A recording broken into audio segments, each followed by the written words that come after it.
Waktu itu memilih untuk silent karena saya takut, saya sadar diri bahwa iman saya belum cukup kuat, ilmu agama juga saya belum cukup kuat, jadi takutnya malah nanti saya tergoyahkan dan saya murtad lagi.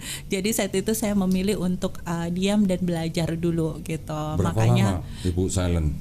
Silentnya itu Warahmatullahi wabarakatuh. Alhamdulillahirabbil alamin wassalatu wassalamu ala Rasulillah. Senang sekali berjumpa kembali di channel Donditan dan Geraha Mualaf Jakarta.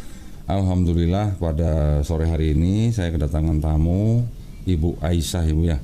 Ibu Nur Aisyah, panggilannya Ibu Aisyah. boleh Nur, boleh. Oh, boleh Nur, boleh Aisyah. Baik, nah ini pertama kali katanya ini ya, Bu Aisyah, podcast katanya. Podcastnya pertama. Oh, waduh, deg-degan nggak Bu? Iya, deg-degan. Oh, deg-degan. Alhamdulillah Ibu Nur Aisyah ini berasal dari Sulawesi Utara. kota ini, Kotanya Kota Manado. kota Injil berarti? Iya. Oh, kota Injil. Ibu menjadi Muslim Iya. tahun 2019. 19. Hari Senin 29 Juli 2019. 29 Juli. Iya. Oh, berarti hari ini dong ya? Iya. Hari ini ulang tahun. Hari ulang tahun kelima. Berarti persis 5 tahun. Oke. Kalian terima podcast. Alhamdulillah. Ibu dari kota Manado. Ya, kota Manado ini kan terkenal dengan kekristenan yang kuat ya Bu ya di sana ya. Nah, Ibu awalnya dulu dari gereja apa? Ada sebutin. Nggak disebutin nggak apa-apa. Tapi dari denominasi apa mungkin? Katolik atau Protestan? Protestan. Protestan. Yang Karismatik. karismatik, yang tepuk tangan gitu ya. Iya. Yang jingkrak-jingkrak gitu. Gak apa-apa Bu, saya juga dulu dari GBI Bu. GBI Betani. Sama dulu Insinyur Niko dulu gembalanya. Nah, itu kan di Manado kan biasanya kan kuat-kuat Bu ya. Orang Kristennya. Gimana ceritanya Ibu kok bisa lepas sampai ke Islam gitu? Alhamdulillah Allah baik banget. Allah baik. Allah baik banget. Untuk memberikan hidayah dengan caranya yang gitu luar biasa Iya, iya. pada saya. Sehingga akhirnya saya memutuskan untuk masuk Muslim.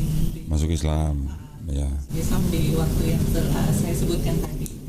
Jadi awalnya saya masuk Muslim waktu itu saya sempat kerja di salah satu perusahaan. Sebenarnya waktu itu cuma ada perusahaan itu memenangkan tender PUPR dan PUPR. Nah, terus? waktu itu saya kerja di salah satu perusahaan itu menjadi koordinator kabupaten. Waktu itu saya sempat mengikuti beberapa pelatihan.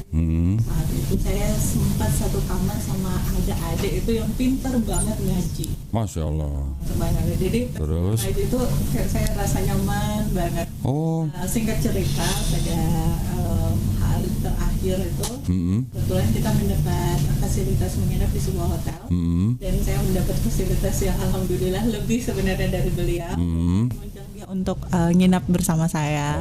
Dan satu kamar. Terus saat itu dia ngaji di atau saya suruh dia ngaji. Ibu dan dia suruh ngaji. dia ngaji? Iya. Ibu orang Kristen waktu itu kan? Iya, tapi saya suruh dia ngaji gitu. Ceritanya gimana tuh? Karena saya senang banget itu denger ngajinya, karena rasa tenang banget, nyaman banget gitu. Dan Terus? saat itu saya suruh beliau ngaji, terus dia udah berhenti sampai 3 kali saya suruh lagi. Ibu bayar nggak itu? Iya. Kenapa kok Ibu penasaran suruh dia ngaji? Kenapa terasa tenang, nyaman banget dari seorang Masya ngaji Allah. itu. Saya merasakan ketenangan yang begitu luar biasa yang belum pernah saya rasakan Masya gitu. Allah. Jadi saat Saya itu merinding. karena Saya merinding nih bener. Masya Allah. Ibu ingat nggak? Iya. Ibu suruh adik itu ngaji di Iya. surat apa, ayat berapa? Saya nggak tahu Nggak dia ingat ya? ngajinya apa. Oke. Saya juga nggak sempat nanya. Cuman pas saya suruh dia ulang keempat kali, terus dia bilang gini aja Bu, Ibu mau nanya apa tentang Muslim gitu. Nah waktu itu saya nanya ke dia, apa sih yang membedakan Islam sama Kristen gitu. Dia menceritakan banyak hal ke saya, dan di situ saya dapat sebuah kebenaran. Oh iya ya, kalau Isa Al-Masih itu, Yesus itu adalah Allah itu sendiri. Kenapa ketika dia dicari sama pasukan Romawi, dia bersama dengan 12 muridnya ketika dia pergi ke Taman Getsemani, di sana dituliskan bahwa Yesus itu berdoa. Nah, kepada siapa? Kalau dia Allah itu sendiri, kenapa dia berdoa kepada siapa? Dia berdoa. Jadi itu adalah sebuah kebenaran pertama yang saya dapatin. Dan akhirnya saya mencari kebenaran dan kebenaran lebih lagi, dan alhamdulillah saya menetapkan hati untuk memeluk agama Islam dari hal itu. Setelah berapa lama Ibu? Itu bulan April, jadi bulan bulan April 2018. Oh 18. Dari 2018 baru ke 2019. Ke Juli 2019. Iya. Berarti kurang lebih 1 tahun. Kurang lebih 1 tahun. Nah selama 1 tahun ibu belajar dari siapa? Saya nggak belajar dari itu, jadi cuman kayak lihat Google aja, terus kayak gitu-gitu, terus sering nelpon dia juga. Adek itu umur berapa Bu? Adek itu kalau nggak salah umurnya waktu itu saya sekitar dia baru 21 kan. 21? Iya, dia 21. Berarti adek itu pinter kristologi berarti Bu ya? Iya. Bisa menceritakan begitu ya? Dia cerita tentang dia banyak menceritakan karena dia itu luar biasa banget. Waduh keren ya, ternyata ada ya.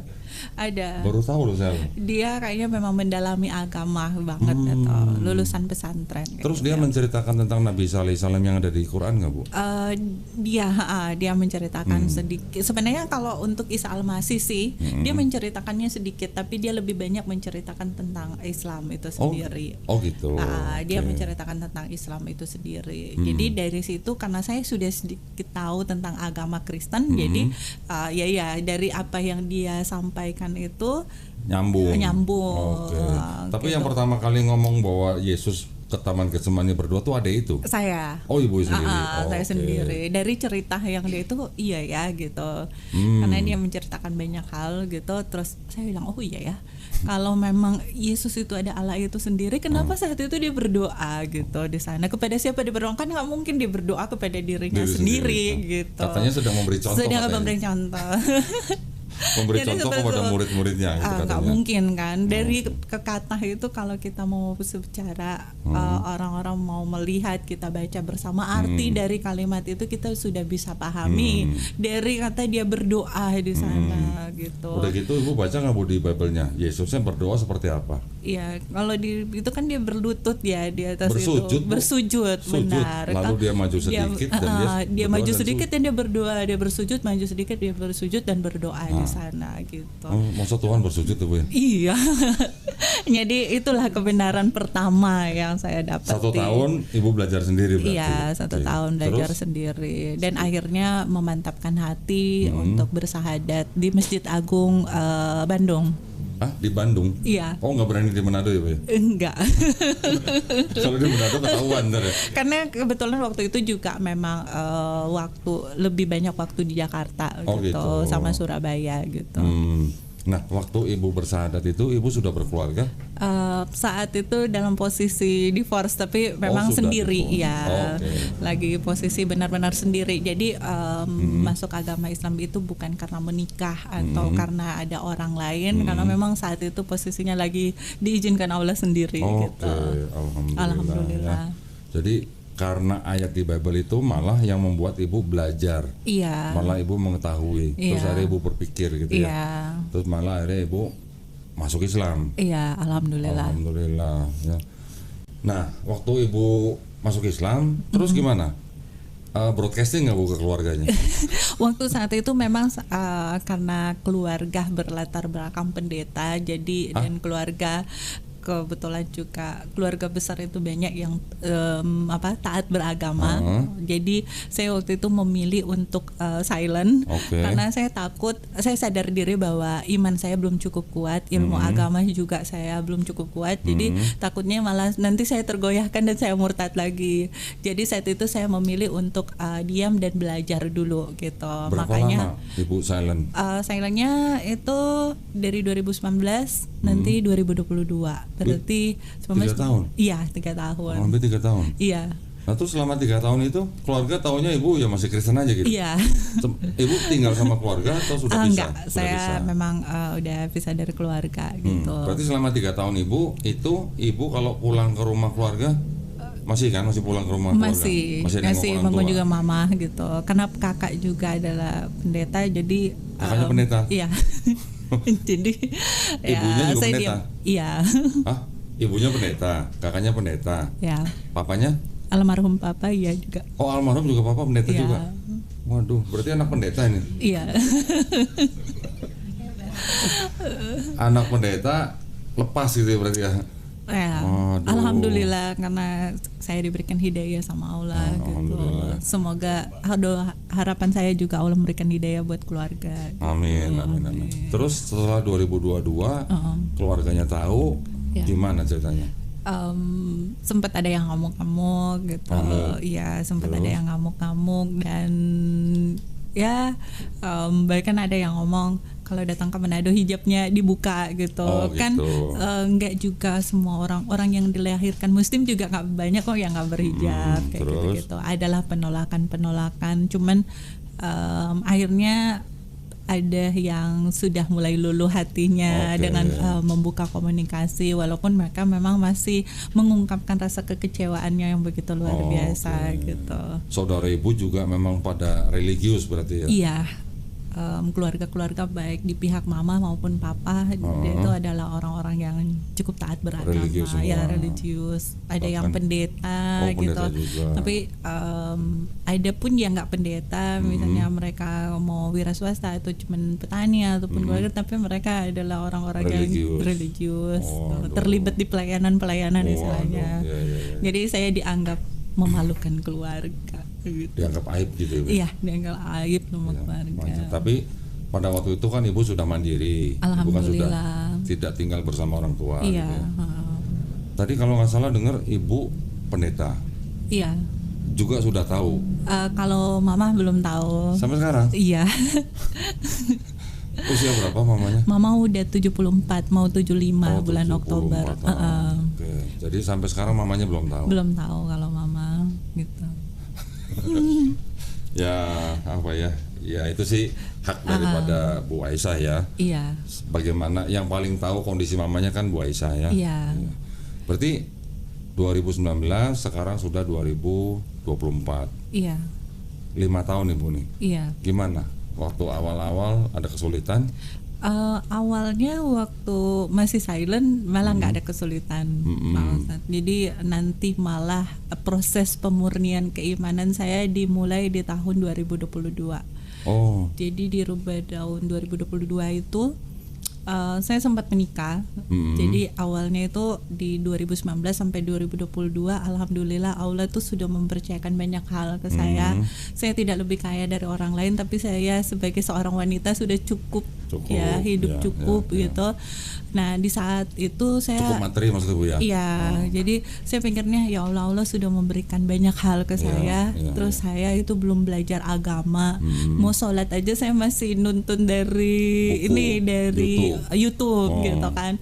Nah, aku pengen belajar lebih lagi gitu dan saat itu sebenarnya saya nyari tempat-tempat untuk belajar, tapi ada beberapa kendala sampai akhirnya saya memilih untuk menikah.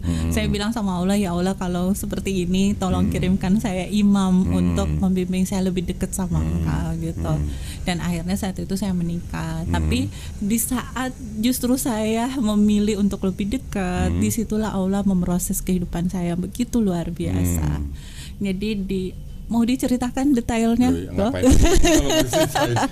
Jadi di akhirnya saya itu mungkin karena minimnya ilmu agama saya, waktu itu saya pengen menikah tapi saya pengen ta'aruf. Nah, saya kira ta'aruf itu hanya sebatas tidak pacaran aja, tapi ternyata kan proses ta'aruf itu sebenarnya panjang dan akhirnya saya menikah pada tanggal 22 Mei 2022. Dan saat saya menikah di 3 bulan per awal saya sudah merasakan KDRT. Jadi di saat itu pertama kali saya menghadapi KDRT itu cuman karena saya tahu masa lalu dari mantan suami gitu. Jadi saya tahu ternyata mantan istrinya juga pernah hampir dibunuh sama dia gitu. Terus dia pernah istrinya masih berdarah-darah dipaksa untuk melakukan sesuatu yang selayaknya suami istri di samping anak gadisnya, dan itu dijadikan alasan untuk menjadi perpisahan antara dia bersama dengan mantan istrinya. Di situ saya merasa dibohongi banget gitu. Jadi akhirnya saya itu tahunya di sekitar jam 2 siang, di antara jam 2 siang, sekitar jam 2 siang itu pada tanggal 3 September 2022 2. Nah saat itu saya belum langsung tanya sama beliau, jadi nanti pas malam sudah mau tidur baru saya tanyain. Saya bilang, ayah boleh ngomong nggak gitu. Nah pas dia bilang boleh, akhirnya saya nanya, coba tolong jujur ke saya soal perpisahan dengan mantan istrinya gitu. Nah karena saya bilang saya ada di dunia usaha, kalau ada kebohongan itu saya berpikir akan menghambat rezeki kita. Itu kejujuran ayah itu tidak akan merubah hubungan kita, cuman saya pengen jujur aja. Nah saat itu akhirnya dia ngamuk-ngamuk. Dia ngamuk-ngamuk, saya udah ketakutan. Terus habis dia ngamuk-ngamuk, saya bilang nggak apa-apa kok gitu. Kalau nggak mau ngomong ya nggak apa-apa juga. Tapi akhirnya dia tampar saya untuk pertama kali. Nah pas saya ditampar untuk pertama kali, adiknya gedor-gedor pintu karena kedengaran di luar. Adiknya gitu. Suami. Karena kebetulan waktu itu kita weekend, dia pulang ke rumah mertua. Nah jadi pas saat itu saya ditampar-tampar. Pas adiknya ketuk-ketuk pintu tuh, akhirnya dia buka pintunya. Awalnya dia nggak mau buka, dia buka. Pas dia buka, adiknya bilang, kita semua di rumah ini sudah ngerasakan tangannya suami saya. Kenapa harus Kak nikah lagi? Nah pas saya itu, karena nama saya Nika gitu, saya langsung ambruk dan jatuh, dan saya jalan sendiri dari rumah dia itu keluar ke rumah. Nah tapi saat itu orang tuanya karena orang tuanya sangat baik dan keluarganya sangat baik, dan dia juga minta maaf dan tidak melakukan lagi, dan saya memilih untuk bertahan karena saya pikirkan kalau mau pisah saat itu saya baru menikah dan saya sudah mempublikasikan diri juga sebagai seorang muslim, saya sudah berhijab, gimana pandangan dari orang-orang lain gitu. Nah saat itu saya masih bertahan, dan tapi saya masih sering mengalami KDRT, bahkan saya sampai digigit. Digigit nih. Loh kok malah cowok yang gigit? Bisa kan cewek yang gigit? Iya, jadi saya digigit sama dia gitu. Jadi kalau kapan aja dia mau nampar ya udah dia nampar gitu. Walaupun dia kan itu lagi mengidap beberapa penyakit, jadi saya berusaha untuk kayak masak setiap dia mau makan masakin gitu. Terus ya pokoknya kalau dia nggak ada seneng aja, pipi saya sampai sekarang itu malah pipi ini sama ini beda gitu, antara kanannya itu beda. Nah puncaknya saya masih bertahan.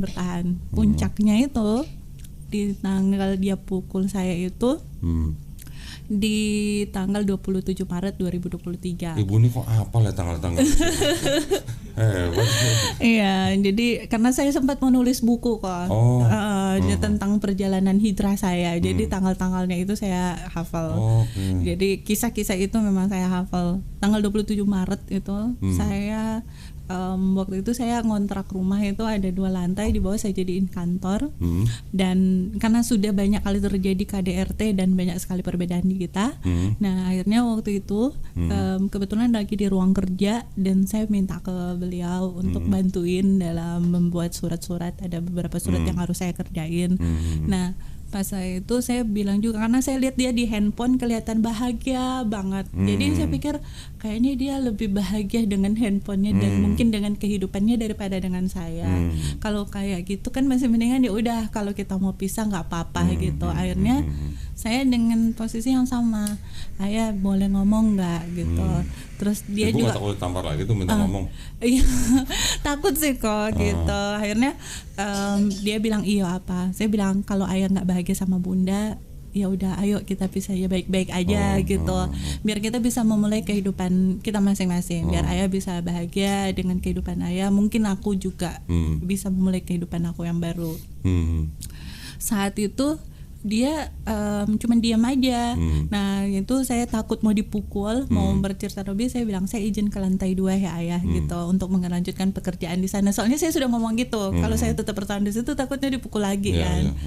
Nah akhirnya dia cuma diam. Pas saya mau berdiri dari tempat duduk, tiba-tiba saya didorong ke dinding, dipukul-pukul, ditampar-tampar, dijambak rambutnya, dibenturin ke dinding gitu. Nah itu saya coba untuk lepas. Kebetulan meja kerja saya cukup berat dan akhirnya saya bisa bertahan di meja itu. Dan saat itu dia masih nendang-nendang, mukul-mukul kepala saya. Kebetulan ada laptop, jadi saya jatuhin laptop untuk mengalihkan perhatian dia gitu. Akhirnya dia sempat lepas. dia sempat lepas. Aisyah mau lari keluar, dikejar juga sama dia, didorong.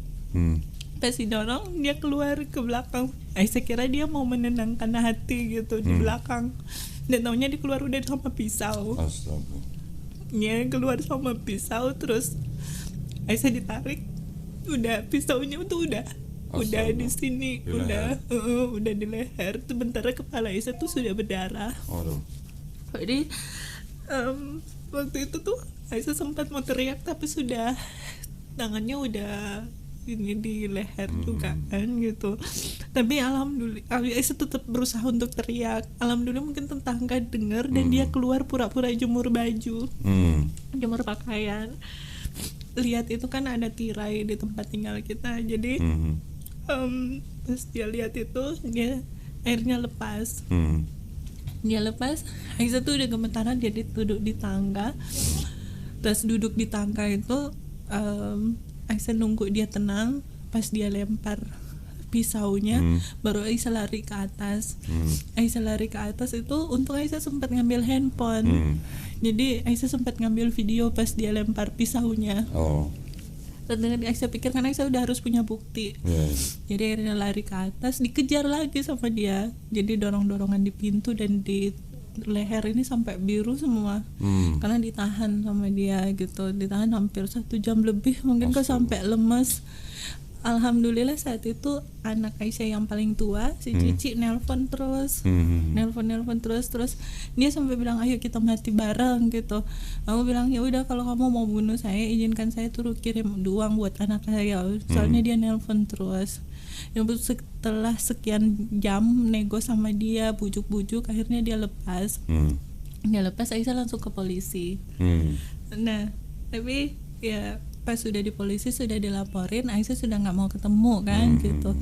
Tapi Aisyah tuh dikirimin video, adiknya itu ngirimin video papa sama mamanya udah nangis-nangis karena papanya nggak mau menanggung malu lagi. Kakaknya itu lagi baru keluar penjara karena kasus asusila anak di bawah umur. Terus adiknya masih itu kena kasus narkoba. Adiknya laki-laki. Aisyah tuh nggak tahu semuanya, nanti tahu setelah sudah menikah. Dia bohong semua tentang kakak beradiknya itu. Nah, jadi papanya nggak mau menanggung malu gitu. Jadi papanya udah nangis-nangis, udah pokoknya udah jedurkan pintu kepalanya di beton gitu, di dinding. Akhirnya Aisyah cabut laporannya saat itu. Terus dia janji untuk berubah lagi. Aisyah tuh masih terima lagi waktu itu. Sampai pada puncaknya itu pas Idul Fitri, Aisyah masih basuh kakinya, masih nyium kakinya di tahun yang sama, 2023, 22 Juni ya. 22 Juni, Mei. Idul Fitri di 2023. 23. Jadi Aisyah tuh masih basuh kakinya, masih nyium kakinya, pengennya mulai lagi dari baru. Ya udah, ini adalah pengabdian aku sebagai seorang istri. Nah, waktu itu dia juga cuman emang katanya orang seperti dia itu malahan akan menganggap Aisyah itu sebagai malaikat dan dia iblisnya. Jadi sebenarnya pas kejadian itu kan pas dia hampir bunuh Aisyah, Aisyah sempat konsultasi tentang keberadaan dia yang seperti itu. Soalnya Aisyah bilang waktu Aisyah hampir dibunuh sama dia kan, kalau kita ada terjadi perdebatan, Aisyah masih lebih terima, mungkin masih wajar untuk lakukan seperti itu. Tapi kan orang yang bisa bertindak seperti itu di saat kita tidak terjadi perdebatan kan mungkin ada sesuatu yang salah gitu. Jadi Aisyah hanya berkonsultasi dengan beberapa pihak, dan Aisyah tuh cari tahu masa lalunya dia, dari dia masih kecil ke orang tuanya, ke adik kakaknya, ke sepupu-sepupunya, ke orang-orang di lingkungannya. Akhirnya Aisyah tuh jadi tahu dia dengan masa lalunya gitu. Dan teman Aisyah tuh sebenarnya sudah bilang, orang seperti itu kalau sudah sama orang yang pernah dia sakiti secara fisik, dia udah susah untuk berubah. Dia masih bisa berubah kalau sama orang yang belum dia sakiti gitu. Jadi sudah tidak anjurkan untuk Aisyah bersama-sama dia. Tapi Aisyah tuh masih kayak aku masih belum, satu lagi yang belum aku lakukan, belum basuh kakinya. Jadi Aisyah masih basuh kakinya saat itu. Cuman seminggu kemudian dia masih lempar gelas dan belingnya tertanam di kakinya Aisyah. Nah, saat itu Aisyah bilang, itu pun Aisyah dari buat makanan buat dia kok. Terus nanti kan kita makan di lantai 2, Aisyah masaknya di lantai 1. Itu Aisyah bawa makanannya itu masih panas-panas. Terus dia lagi main handphone. Terus dia bilang, kenapa mengendap-endap gitu? Dia mau dapetin dia lagi bikin ini bikin itu katanya. Saya bilang, ini lantai kita ke lantai 2 ini kan tangganya beton, terus udah dilapisin karpet pula, jadi pasti kan nggak kedengaran. Terus yang dibawa juga panas. Terus ngana, ya udah makan aja lah, aku mau istirahat, maaf ya gitu. Terus pas Aisyah itu langsung dipanggil, hei anjing gitu. Terus pas natap gitu Aisyah bilang, kenapa sih ya kalau memang marah, kenapa harus ngata-ngatai kayak gitu gitu.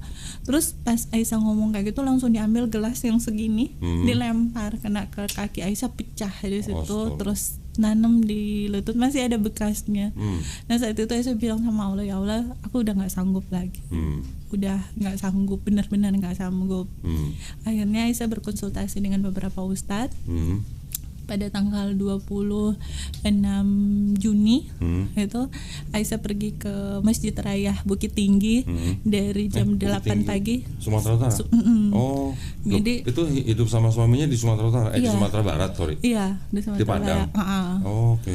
Terus waktu itu Aisyah ngambil waktu jam 8 pagi ke Masjid Raya Bukit Tinggi. Terus Aisyah ambil waktu puasa di sana karena kebetulan Aisyah tuh puasa Senin Kamis itu, jadi yaudah puasa gitu. Terus Aisyah tuh berdoa di situ. Aisyah bilang, ya Allah, aku udah nggak sanggup lagi, kuatkan aku untuk menghadapi semuanya ini. Saya udah benar-benar nggak sanggup kalau mau hidup sama dia gitu. Dan akhirnya alhamdulillah saat itu Aisyah sudah mengambil keputusan. Tanggal 28 dia masih kembali ke rumah, karena awalnya dia udah pergi dari rumah. Tanggal 28 dia kembali ke tempat tinggal Aisyah dan meminta Aisyah untuk kembali hidup bareng-bareng, mulai dari nol lagi. Tapi Aisyah bilang, kita mau mulai dari nol kayak gimana? Aisyah bilang, kalau mau kembali dari nol, saat ini saya sudah memposisikan diri sebagai bayi yang baru lahir. Aku butuh asupan gizi, butuh dijaga, butuh dipelihara, butuh dibimbing. Terlebih lagi saya bilang, rekening saya sudah kosong, saya tidak punya uang sama sekali. Saya bilang gitu. Kalau kamu mau hidup sama saya hanya punya penghasilan segini sebulan dari kerja sama media aku yang ada di sana. Terus dia bilang, kalau mau jadi orang muslim juga seperti bayi yang baru lahir, bukan juga rekeningnya harus dikosongkan. Nah, saya bilang pokoknya saat ini posisi saya seperti itu. Jadi Aisyah tuh mau lihat kalau memang dia mau benar-benar dia bisa menerima keadaan itu. Katanya dia, tidak seperti itu jadi muslim. Jadi dia pengen banget beli rumah sama beli mobil. Tapi gimana Aisyah mau berusaha juga untuk membeli atau mengeluarkan uang, sedangkan Aisyah sudah sering di KDRT. Jadi kan udah nggak mau sama sekali. Tapi dia terus memaksa seperti itu. Aisyah berasa hati juga saat itu, kalau memang mau bareng dia harus menerima posisi yang ada sekarang. Aisyah bilang, kalau memang kamu mau pengen macam-macam, ya kita kalau mau lanjutkan rumah tangga, izinkan saya untuk pulang pergi dari Bukit Tinggi ke Jakarta sama ke Kalimantan. Berarti saya harus berusaha lagi. Tapi kalau posisinya sekarang emang saya rekeningnya nol, saya bilang gitu. Terus akhirnya dia pergi dari rumah. Ya udah, kalau memang kayak gitu kita pisah aja. Ya udah, Aisyah pun udah, dia saat itu Aisyah udah benar-benar pisah. Dia masih kembali beberapa kali, masih ngancem beberapa kali, tapi Aisyah sudah mengambil keputusan untuk tidak. Tapi disitulah Allah menunjukkan kemahakuasaannya yang luar biasa di hidup Aisyah. Aisyah tidak bersungut-sungut, tapi Aisyah memaksakan diri untuk bilang terima kasih ya Allah. Jadi di tengah-tengah cobaan itu yang begitu berat, Aisyah tetap bersyukur. Aisyah terus malah lebih banyak belajar baca Al-Quran dan yang lain-lain. Terus Aisyah tahajud juga. Dan sana sendiri kok. Jadi di sana itu di Bukit Tinggi sendiri. Karena waktu tinggal di sana dia juga nakut-nakutin. Kalau tinggal di kota itu katanya orang di sana itu kalau kita itu punya masalah sama mereka akan membuat hidup aku tuh tidak berdaya sama sekali. Jadi Aisyah takut untuk komunikasi dengan banyak orang. Jadi kalau sama tetangga paling cuma senyum aja gitu. Jadi nggak punya teman dekat sama sekali. Jadi ada berapa lama tinggal di 1 tahun 7 bulan. 1 tahun 7 bulan. 1 tahun 7 bulan. Jadi pas kejadian itu akhirnya alhamdulillah Aisyah tuh lebih banyak mendekat ke masjid gitu, belajar agama.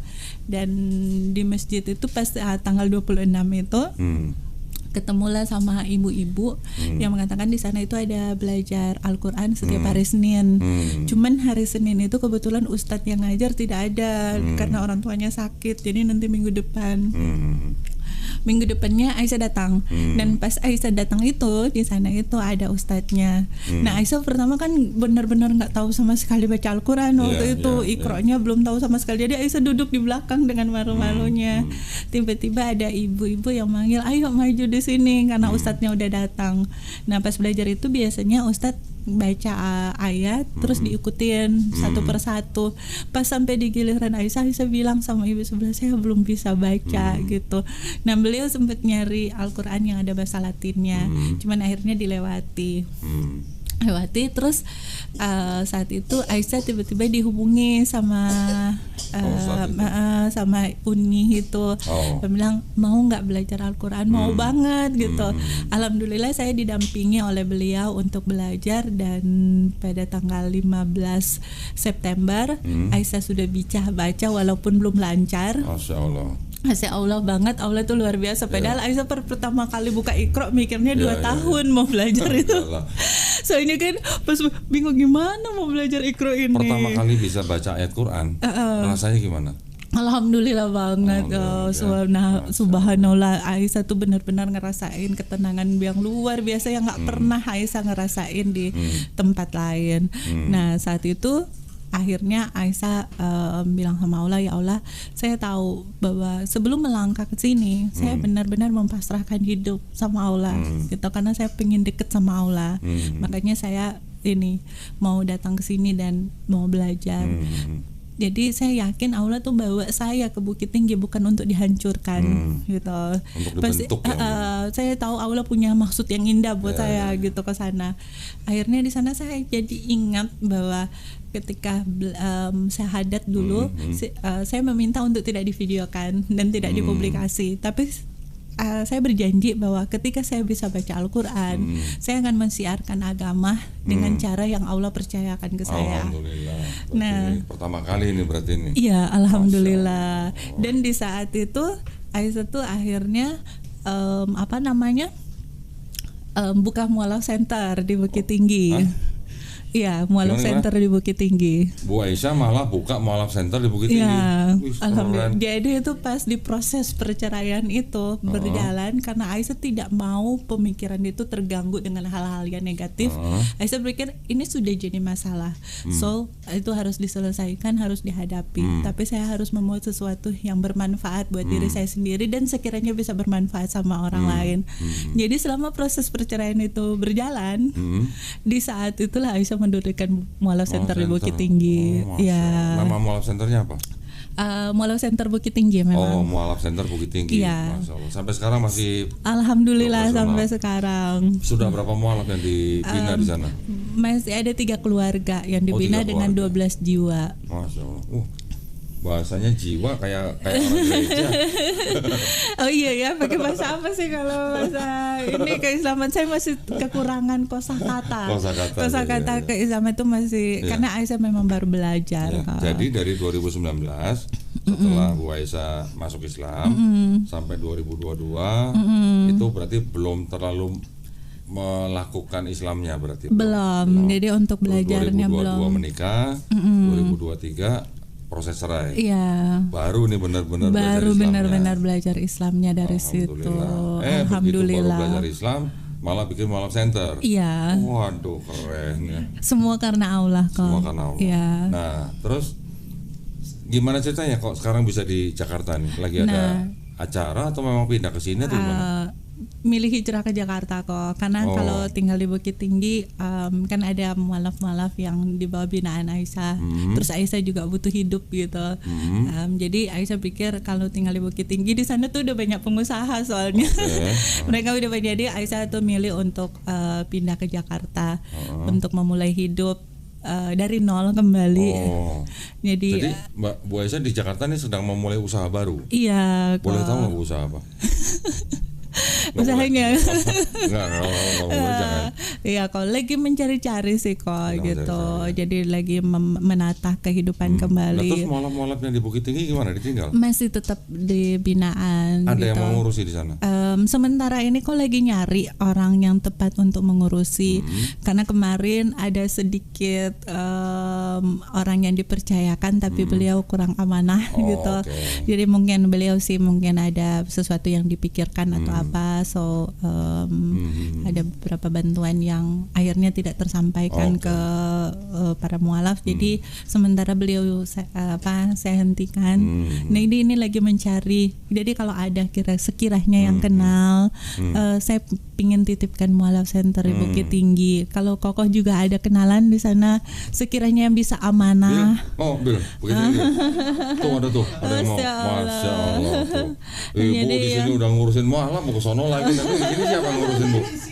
Waduh. Karena sebenarnya di sana juga kok ada 12-an anak yang ngaji di mualaf center itu. Guru ngajinya udah ada. Udah ada guru ngajinya. Cuman mereka juga karena ada masalah itu kemarin, jadi sempat berhenti.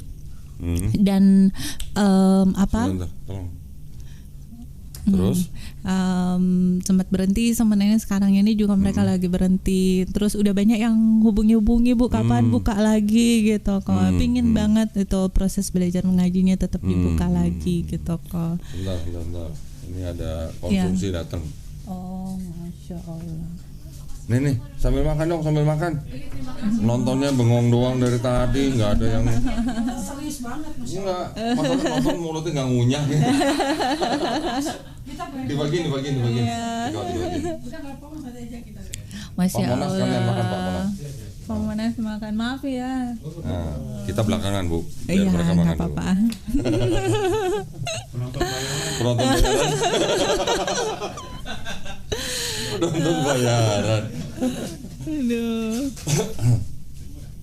Dari tadi diem aja, nggak ada yang ngunyah, kasihan banget. Kasihan banget sih. Ayo makan. Saya dulu belum selesai saya nih. Kakak mau makan dulu? Nanti. Pak Monas silakan Pak. Pak Monas selamat. Iya. Derek ya. Nah, terus berarti sekarang Ibu berarti mualaf center yang di Bukit Tinggi tetap ada yang ngurus. Iya. Tapi Ibu tinggal ke sini. Iya, sementara ini belum ada kok. Yang waktu aku tinggalin sebenarnya ada. Cuman ini dari Idul Fitri kesininya yang Belum ada stop. lagi. Oke. Iya, pengennya tetap. Ya. Mudah-mudahan ya Bu ya. Nanti bisa lanjut lagi ya. Iya, Insya Allah. Nah, Ibu udah berapa bulan di sini berarti dari Idul Februari. Fitri? Tapi dari Februari. waktu Februari, Maret, April masih sempat ngontrol-ngontrol ke sana. Gitu. Cuman habis Idul Fitri kesininya yang belum sempat lagi ke sananya. Iya. Iya. Keren ya Ibu ya. Ibu udah mualaf, bikin mualaf center. Masya Allah. Semua karena Allah kok. Semua karena Allah. Ya. Di Bukit Tinggi memang banyak Bu orang masuk Islam. Lumayan banyak kok. Cuman yang itu belum sempat tercover semuanya, belum saya data semuanya. Sebenarnya banyak sih kok. Cuman waktu itu karena keterbatasan saya juga gitu, dan saya pinginnya sebenarnya mualaf yang ada yang di bawah binaan saya itu mereka bisa menjadi contoh bagi mualaf-mualaf yang lain. Jadi memang waktu itu mualaf center itu saya diriin dari yang ada ke saya aja, sisa-sisa yang ada. Tempatnya di saya. Di mana Bu? Di Bukit Tinggi. Di rumah siapa itu? Belakang saya kontrak. Oh, kontrak. Di belakang Hotel Santika. Dan saya memang waktu itu belum sempat mempublikasi minta tempat itu. Tapi karena udah ada orang yang datang untuk minta bersyahadat di situ. Kalau orang datang minta bersyahadat belum ada. Itu sebenarnya mualaf-mualaf yang sudah memang sudah mualaf gitu mereka. Tapi saya pingin mereka itu menjadi Muslim yang kafah ya. Iya, Muslim yang kafah gitu. Mudah-mudahan Allah rahmati ya Bu ya. Iya. Ya. Insya Allah. Terus Ibu nih kan sudah 5 tahun nih. Ya iya. Kan? Ibu nggak pengen pulang ke Manado? Pengen pulang, pengen banget. Tapi untuk domisili enggak. Oh, domisili enggak. Saudara-saudara berarti masih di sana semua ya? Iya, masih di sana semua. Masih ada komunikasi dengan saudara-saudara di sana? Masih ada kok. Cuman kalau kakak sementara tutup dulu gitu. Iya. Tutup dulu. Soalnya pas kemarin dimurnikan proses pemurnian iman saya itu beliau sempat gini, kan sempat down, benar-benar down. Saya tempat di titik nol gitu, dan saya masih berjuang juga sekarang. Jadi beliau bilang kalau kembali ke Kristen dalam 3 bulan ini ekonomi kamu pasti langsung pulih lagi. Nah, jadi sejak saat itu saya masih milih untuk tidak. Ibu dulu waktu sebelum mendengar teman sekamar yang ngaji di kamar hotel itu, sebelumnya itu ibu pernah nggak punya stigma negatif terhadap Islam? Alhamdulillah tidak. Tidak? Karena papa itu walaupun beliau pendeta, dia banyak teman ustadz dan imam juga. Karena dulu papa pernah tugas sebagai pendeta itu di belakang itu kampung 100% dari muslim. Jadi di belakang kita itu ada apa? Aduh, mohon maaf Bu, dari tadi kok nggak dikasih air minum ya? Ada tadi. Nggak tahu dong, kasih air minum. Ada tadi kok. Di situ. Sebentar, Masya Allah. Aku nggak dikasih air. Kadang-kadang kalau dikasih air nggak diminum gitu. Belum ada sponsor. Belum ada sponsor. Ayo nyari sponsornya kok. Ada. Oke. Nanti dikat ya, Rik ya, dikat ya. Kalau minum, saya ajarin Bu ya. Iya. Sebagai seorang Muslim, minum sebagai pakai tangan kanan. Oh iya. Ya Bu ya. Jangan direkam, Rik. Enggak aman. Aman ya. Saya memang baru belajar. Dulu Ya, saya benar-benar ini kok lebih konsentrasi kayak memperkuat ekonomi saya. Jadi ya memang harus begitu ya. Kan Bu Esa kan seorang wanita mandiri. Iya. Ya tetap memikirkan ekonomi lah. Iya. Karena ya bagaimanapun kan sekarang Ibu kan posisinya seorang wanita sendiri. Iya. Ya harus ekonominya dulu dikuatin. Iya. Apalagi Ibu punya mall center gitu. Iya. Ada rencana juga mau buka mall center di Jakarta? Sementara dipersiapkan kok. Waduh, berarti punya rencana? Udah sementara direnovasi. Di Jakarta? Di Tebet. Oh, di Tebet. Iya. Masya Allah. Ini keren banget ya. Waduh, sudah ada yang mau dibina di Tebet? Belum ada sih kok. Jadi baru persiapkan tempatnya aja dulu. Jadi nanti kalau ada yang itu di sana, yang penting tempatnya sudah saya sediain gitu. Karena saya butuh tempat tinggal juga kan gitu. Saya butuh tempat tinggal. Jadi sekalian aja gitu. Saya jadi belajar di situ.